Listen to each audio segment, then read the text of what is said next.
Assalamualaikum warahmatullahi wabarakatuh. Saya Isnida Devias yang merupakan mahasiswa Fakultas Hukum dari Universitas Muhammadiyah Malang. Pada kesempatan yang baik ini, izinkan saya menjelaskan sedikit mengenai pasar modal. Nah, untuk poin yang pertama, mari kita bahas mengenai bagaimana sih sejarah pasar modal itu bisa masuk ke Indonesia. Nah, jadi sejarah pasar modal di Indonesia itu dimulai pada masa kolonial Belanda, seperti yang disebutkan di dalam sejarah pasar modal dunia. Pada saat itu, VOC merupakan penguasa perdagangan di Asia yang membuka pasar modal pertama di Indonesia pada tanggal 14 Desember 1912 di Batavia untuk mencari modal dalam pembangunan perkebunan massal di Indonesia.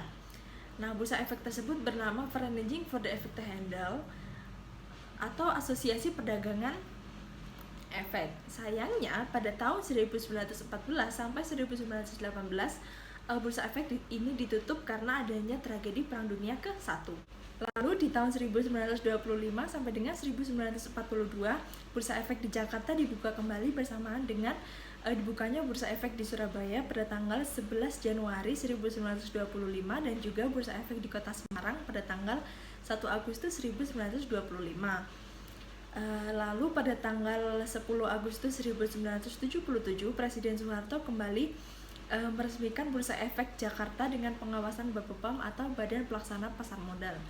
Pada saat itu PT Semen Cibinong menjadi emiten perusahaan swasta pertama yang tercatat melakukan go public setelah sebelumnya PT Dana Reksa sebagai perusahaan BUMN pertama yang melakukan go public.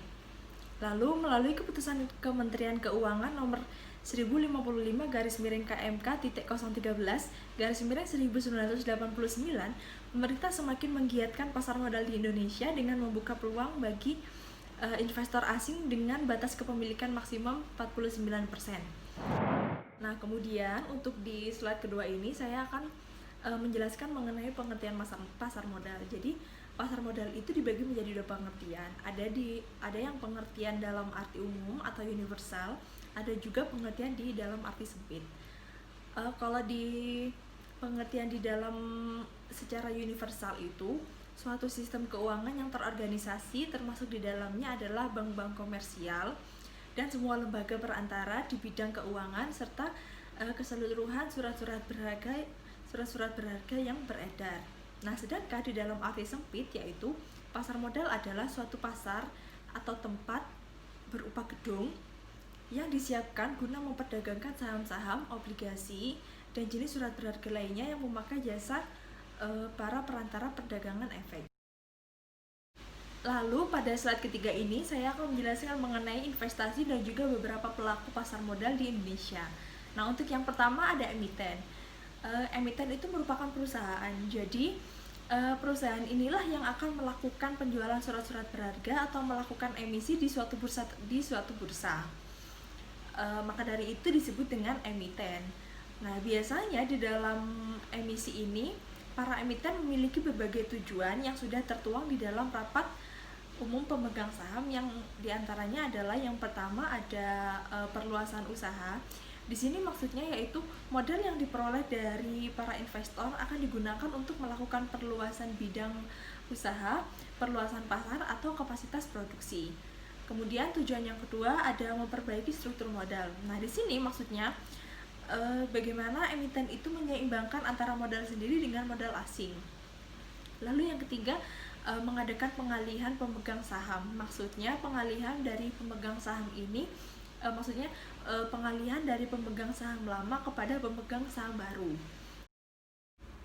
Selanjutnya di slide keempat membahas mengenai jenis dan fungsi pasar modal.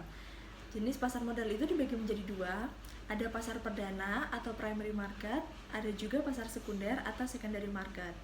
Pasar perdana adalah penawaran saham pertama kali dari emiten kepada para modal selama waktu yang ditetapkan oleh penerbit sebelum saham tersebut belum diperdagangkan di pasar sekunder. Biasanya dalam jangka waktu sekurang-kurangnya 6 hari kerja. Harga saham di pasar perdana ditentukan oleh penjamin emisi dan perusahaan yang go public berdasarkan analisis fundamental perusahaan yang bersangkutan. Lalu pasar sekunder atau secondary market adalah tempat terjadinya transaksi jual beli saham di antara investor setelah melewati masa penawaran saham di pasar perdana. Biasanya dalam waktu selambat-lambatnya 90 hari kerja setelah izin emisi diberikan, maka efek tersebut harus dicatatkan di bursa. Selanjutnya, slide kelima membahas mengenai fungsi dari pasar modal. Nah, jadi fungsi dari pasar modal itu yaitu tempat bertemunya pihak yang memiliki dana lebih atau lender dengan pihak yang memerlukan dana jangka panjang atau borrower. Nah, pasar modal ini juga memiliki fungsi yang penting di bidang ekonomi dan juga di bidang keuangan. Di dalam ekonomi, pasar modal menyediakan fasilitas untuk memindahkan dana dari lender ke borrower dengan menginvestasikan dananya. Dengan menginvestasikan dananya, lender mengharapkan adanya imbalan atau return dari penyerahan dana tersebut. Sedangkan bagi borrower, adanya dana dari luar didapat digunakan untuk usaha mengembangkan usahanya tanpa menunggu dana dari hasil operasi. Sedangkan fungsi di bidang keuangannya yaitu dengan cara menyediakan dana yang diperlukan oleh borrower dan para lender tanpa harus terlibat langsung dalam kepemilikan aktivitas yang real. Untuk slide 6 membahas mengenai manfaat dari pasar modal bagi emiten dan juga bagi investor. Nah, untuk bagi emiten itu memiliki manfaat jumlah dana yang dapat dihimpun berjumlah besar. Kemudian yang kedua, dana tersebut dapat diterima sekaligus pada saat pasar perdana selesai. Lalu yang ketiga, tidak ada kovenan sehingga manajemen dapat lebih bebas dan dalam pengelolaan dana atau perusahaan. Kemudian yang keempat, solvabilitas perusahaan tinggi sehingga memperbaiki citra perusahaan. Kemudian yang terakhir adanya ketergantungan emiten terhadap bank menjadi lebih kecil. Sedangkan manfaat bagi investor yaitu yang pertama, nilai investasi berkembang mengikuti pertumbuhan ekonomi. Peningkatan tersebut tercermin pada meningkatnya harga saham yang mencapai capital gain. Lalu yang kedua, memperoleh dividen bagi mereka yang memiliki atau memegang saham dan bunga yang mengambang pada pemenang obligasi. Lalu yang terakhir, dapat sekaligus melakukan investasi dalam beberapa instrumen yang mengurangi resiko. Sekian penjelasan singkat mengenai pasar modal dari saya. Apabila ada salah kata atau salah ucap, saya mohon maaf sebesar-besarnya. Terima kasih atas perhatiannya. Wassalamualaikum warahmatullahi wabarakatuh.